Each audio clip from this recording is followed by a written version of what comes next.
Suite à un coup du sort, deux hommes, Mugen et Jin, et une fille, Fu, qui n'ont pourtant rien en commun, s'unissent pour réaliser une tâche invraisemblable, découvrir un samouraï qui sent le tournesol. Défiant les probabilités, ils accomplissent leur objectif après avoir bravé 1000 dangers qui les ont soudés par des liens d'amitié. Mais voilà tout. Après avoir découvert l'homme au relent de fleurs, nos trois personnages se séparent. Une fin déroutante s'attristent ceux qui auraient aimé voir un trio immuable. Une mauvaise fin, déclament d'autres. Mais est-ce vraiment le cas? Et s'il s'agissait, tout au contraire, d'un happy ending? C'est ce que nous allons tenter d'éclaircir dans cette vidéo. Aussi, laissez-moi vous souhaiter la bienvenue dans Métaphore-moi ça. Samurai Champloo est une série d'animation japonaise diffusée pour la première fois en 2004 dans son pays d'origine. Après la mythique série Cowboy Bebop, Shinichiro Watanabe réalise un animé de 26 épisodes aux côtés du studio Manglobe qui met en scène deux samouraïs et une jeune fille dans un Japon féodal. Sa particularité ? Une myriade d'anachronismes viennent bousculer le récit. Ainsi, le Shambara est ici enveloppé dans une couche de culture hip-hop. Rappeurs, beatboxeurs, graffeurs et parlers familiers côtoient samouraï, shogun et duel au sabre.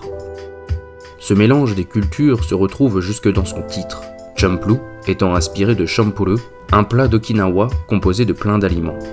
Un melting pot à l'image de cet animé qui mélange culture traditionnelle japonaise et culture contemporaine urbaine occidentale. La musique de cette œuvre a largement participé à son rayonnement international.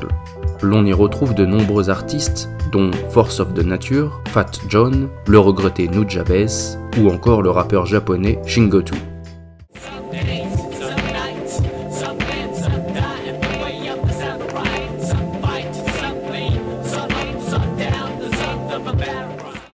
Malgré ce fait indéniable, je ne vais pas m'attarder sur la musique, car elle n'appuiera pas ce que j'essaierai de démontrer dans cette émission. Maintenant que les présentations sont faites, entamons notre voyage analytique. Laissons-nous emporter dans ce Japon revisité et foulons cette route pavée de symbolique.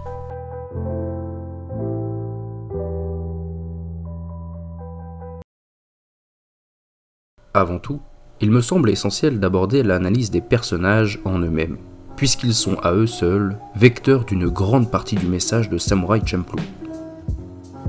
Entamons avec nos deux bretteurs, et notamment avec le plus turbulent d'entre eux, Mugen. Né sur une île de criminels, il a été obligé d'utiliser son sabre pour survivre.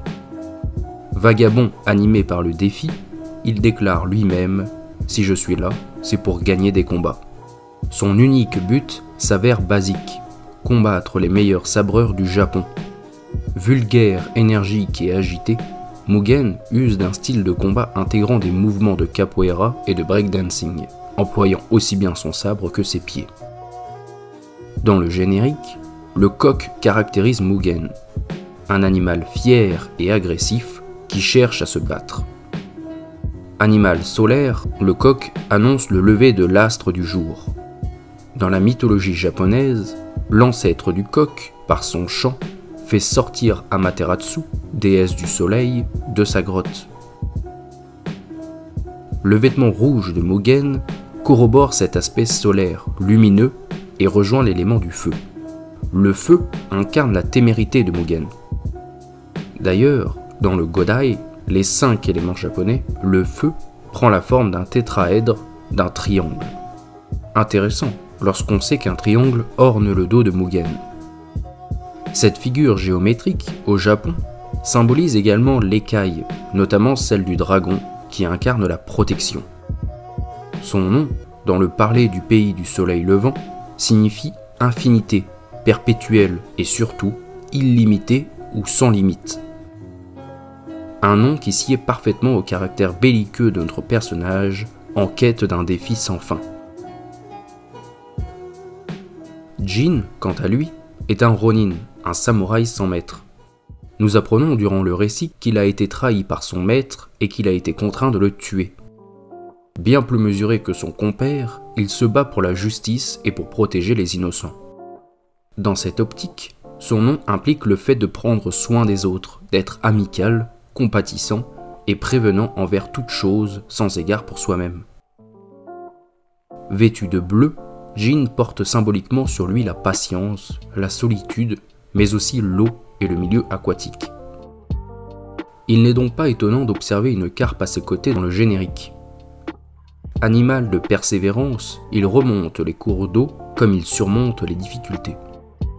Droiture et courage s'unissent dans l'aura de ce poisson emblématique.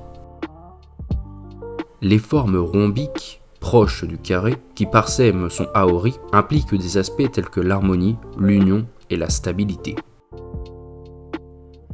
Somme toute, Mugen et Jin sont des antithèses, incarnant chacun des valeurs antagonistes.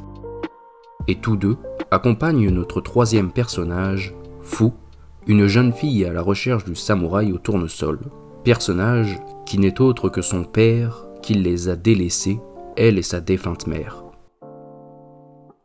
En japonais, son nom s'est traduit par le vent, un élément changeant, mouvant, fluctuant, qui peut aussi bien adopter la forme d'une légère brise d'été que d'une bourrasque violente et glaçante.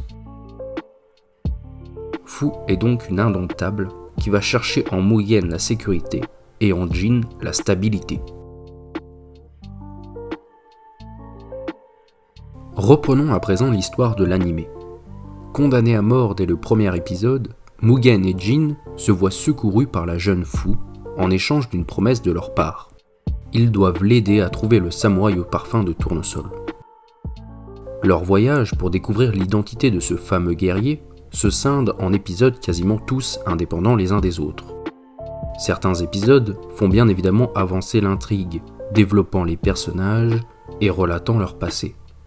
D'autres, cependant, s'attardent sur des figures historiques, des anecdotes liées à la culture du Japon et mettent en exergue l'aspect anachronique de l'anime.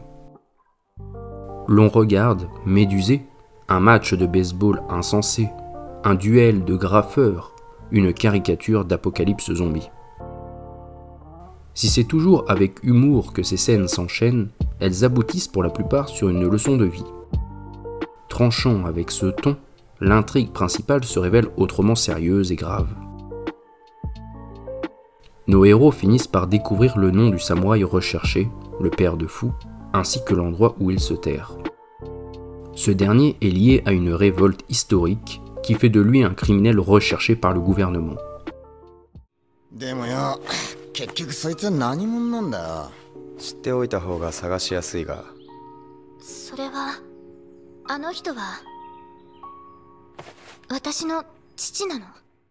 Atteignant enfin l'île qui sert de refuge à son père, Fu est confronté à une réalité morose.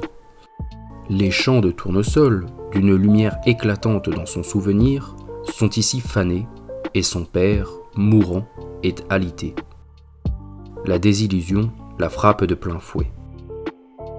Mugen et Jin, afin de protéger Fu, affrontent criminels et assassins du gouvernement dans une épreuve qui les oblige à se surpasser. Mugen et Jin triomphent de leurs adversaires, Fu pardonne à son père, mais ce dernier meurt, tué par l'assassin. Ayant enfin tenu leur promesse, les deux samouraïs s'affrontent dans un duel.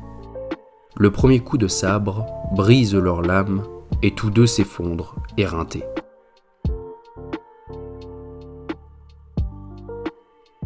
Après plusieurs jours de repos, les hommes peuvent de nouveau marcher.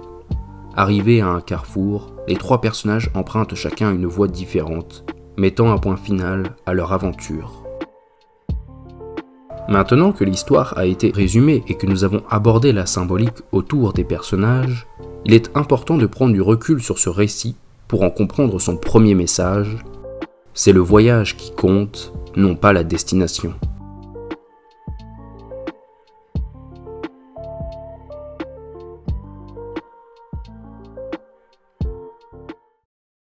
Comme nous l'avons déjà souligné, nombre d'épisodes ne sont pas directement liés à la trame principale du récit. De cette construction, nous comprenons que Samurai Champloo ne se concentre pas sur l'arrivée, mais sur le voyage en lui-même. Chaque épisode est une aventure qui apporte une morale.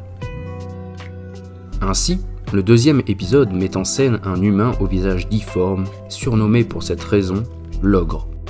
Et si l'ogre est engagé pour tuer Mugen, s'érigeant par son apparence et son but en antagoniste, Fu parvient à l'apaiser.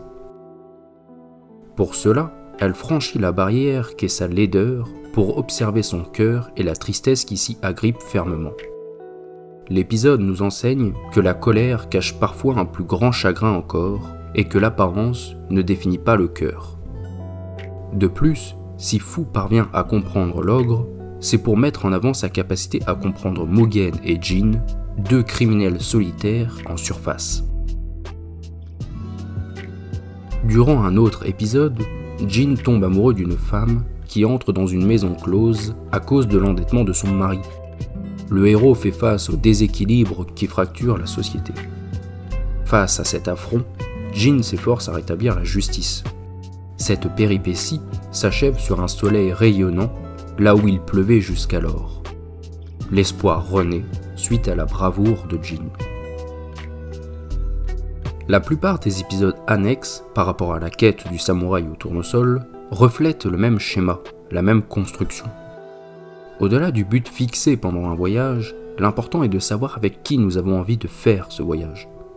Le fait que, à la fin du récit, Fu avoue à ses deux compagnons que leur aventure n'est pas liée au hasard, comme elle le prétendait jusque-là, soutient cette idée.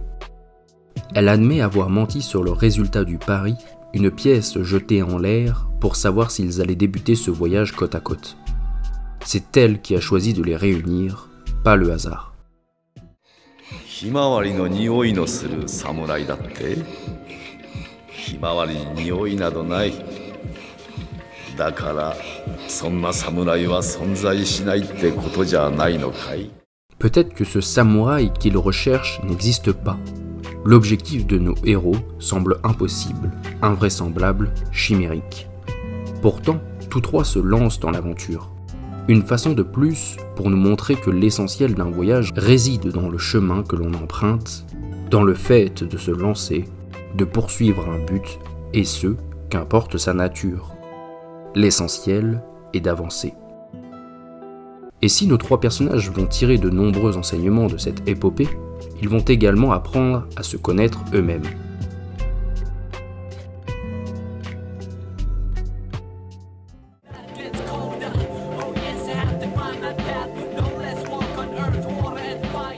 Shingoku, dans la musique qui sert au générique du début, le déclare explicitement « Je dois trouver ma voie ». Et pour trouver leur voie, Mugen, Jin et Fu doivent apprendre à se connaître eux-mêmes. Dans l'un des derniers épisodes, Fu demande à ses deux compagnons de raconter des choses sur eux. Ce qu'ils répondent définit parfaitement ce que nous allons essayer d'entrevoir dans cette partie. Mugen évoque des faits sans intérêt. Il a fait des bêtises dans sa vie, il aime les femmes à forte poitrine, et une fois, il a tué un vieux bizarre. À cette même question, Jin relate son enfance dans un dojo. Après avoir tué son maître, il a voyagé à la recherche de quelque chose dont il ne connaissait pas la nature. Il pense néanmoins l'avoir trouvé. Il fuyait. L'un n'a aucun but, rien d'intéressant à raconter sur sa vie, et l'autre fuit inexorablement. C'est comme si j'étais déjà mort, déclare même Jin au cours d'une confrontation avec un ancien élève de son dojo. En revanche, Jin et Mugen possèdent tous deux une force commune, celle de voyager. Fu évolue dans une situation inversée.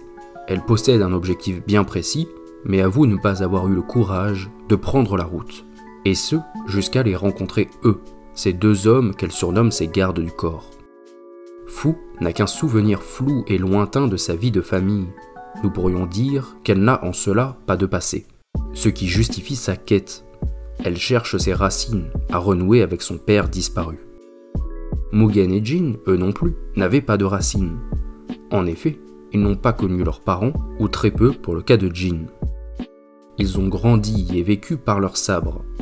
Jin dans le dojo, suivant la droiture du Bushido et des règles, Mugen sur une île où les criminels étaient envoyés en exil, une île qui ressemblait à un enfer, agissant à l'encontre des lois et de la morale. Tragiquement, les deux samouraïs ont été trahis par les seules personnes qu'ils pouvaient considérer comme leur famille. Jin par son maître, Mugen par ses compagnons. Ils n'ont plus de raison de faire confiance ou n'en sont plus capables. S'ils n'avaient pas de racines familiales, d'autres ont poussé au fil de leur enfance, s'engouffrant dans des terres de combat, de souffrance, de trahison et de solitude. Ce sont ces origines pénibles qui définissent leur caractère, leur façon de vivre. Fu traverse, dans le récit qui nous est conté, cette période à son tour. Amputée de ses racines, elle doit tracer son propre chemin. Dans cette situation, nous pourrions comprendre l'engagement de Jin et de Mugen auprès d'elle. Seuls, ils ont traversé ce même incertain. Ils connaissent l'importance d'avoir des racines, eux qui n'en ont pas eu, et veulent que Fu découvre les siennes. C'est en cela que le nom de Fu, dont nous évoquions la traduction en amont, prend tout son sens. Le vent, élément changeant, peut adopter bien des formes, tout comme la jeune fille pourrait devenir, en fonction de son voyage, une personne bien différente. Le dernier combat de nos deux héros est, dans cette continuité, lourd de sens.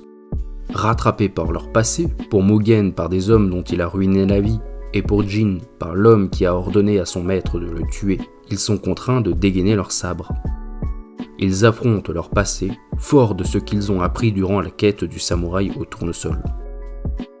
Nos trois personnages grandissent et apprennent à se connaître. Et si la morale de l'histoire aurait pu s'arrêter ici, elle se prolonge toutefois pour couvrir un ultime message, s'émanciper de la solitude.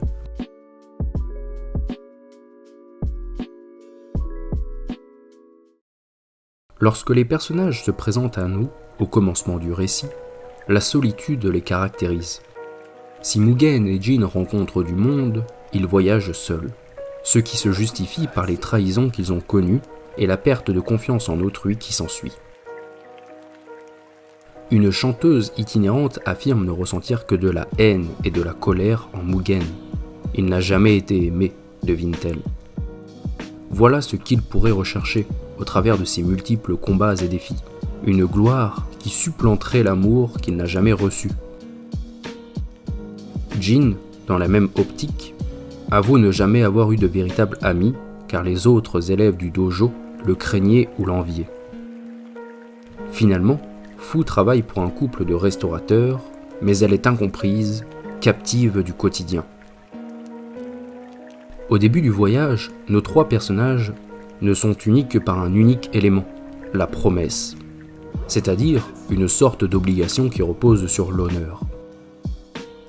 Malgré cela, leur traversée du Japon n'est pas exempte de disputes et la discorde à propos de la raison de leur voyage teinte à plusieurs reprises. Pourtant, les derniers épisodes nous montrent une autre relation entre Fu, Mugen et Jin. Ils sont comme ta famille, tu n'es pas seul, dit un homme à Fu en parlant des deux sabreurs. La chanteuse aveugle évoque également la douleur de leur future et inévitable séparation.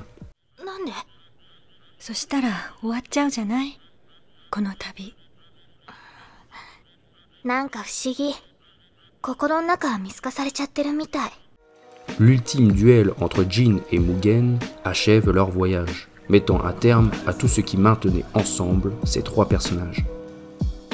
Leurs épées se brisent, montrant qu'ils sont égaux. L'animosité qui les liait dans les premiers épisodes, ce besoin de se défier, s'éteint. Ils tombent côte à côte, esquissant de leur corps meurtri un symbolique yin et yang, ou in et ryo pour les japonais, inscrivant l'équilibre entre eux. Tous deux ont trouvé une famille à la fin. Voilà le sens qu'ils donnent à ce voyage, à cette quête du samouraï au tournesol. Jin, le solitaire fuyant le contact, a trouvé un ami, et même si Mugen, ce solitaire affrontant quiconque se dresse sur sa route, le dit d'une autre manière, il fait le même constat. Leur lien n'est plus une obligation ou rattaché à quelque mission, mais une véritable relation d'amitié. Le choix du tournesol comme allégorie de leur destination s'impose alors naturellement. Comme nous l'avions vu dans la vidéo sur la série Dororo, cette fleur pour les Japonais incarne l'été et donc une période agréable, un avenir radieux. En outre, le tournesol est connu pour sa capacité à extraire les éléments toxiques du sol. Cette quête purifie Mugen, Jin et Fu. Elle les sauve de leurs démons intérieurs. Ils font la paix avec eux-mêmes. Fu pardonne à son père. Mugen ne cherche plus à combattre cet adversaire qui lui est supérieur. Et Jin fait de nouveau confiance à quelqu'un au point de lui octroyer son amitié. En fin de récit, les héros se quittent à un carrefour. Malgré cette aventure, ils restent des solitaires. Mais contrairement au début, ils ne sont plus isolés du monde. Ils savent qu'ils ont des amis qu'ils peuvent retrouver. Ils peuvent donc reprendre leur voyage sereinement et trouver un autre but à leur vie. Un but qui ne les enchaîne plus à leur passé douloureux. Si un voyage s'achève, celui de leur amitié ne fait que débuter. Ainsi se termine mon analyse de l'anime Samurai Champloo. Passons dès à présent à ce que nous pouvons en retenir.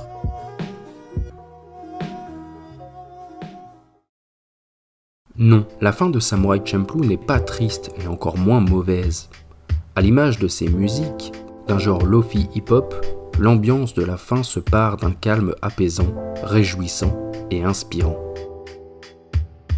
Samurai Champloo est une œuvre à recommander à ceux qui se cherchent, qui se sentent perdus ou qui ont tout simplement besoin de se sentir bien entourés. Il s'agit sûrement de l'un des animés à la fin duquel il aura été le plus difficile de se séparer de ses personnages. Une analyse de Cowboy Bebop, autre série exemplaire de Watanabe, viendra sûrement compléter la chaîne à l'avenir. En attendant, si l'analyse d'un autre animé vous intéresse, je peux vous renvoyer vers celle que j'ai faite sur Dororo, qui partage des thèmes avec Samurai Champloo. Sur ce, je vous laisse. Abonnez-vous pour ne pas manquer les prochaines analyses. Merci de m'avoir suivi, c'était Métaphore-moi ça.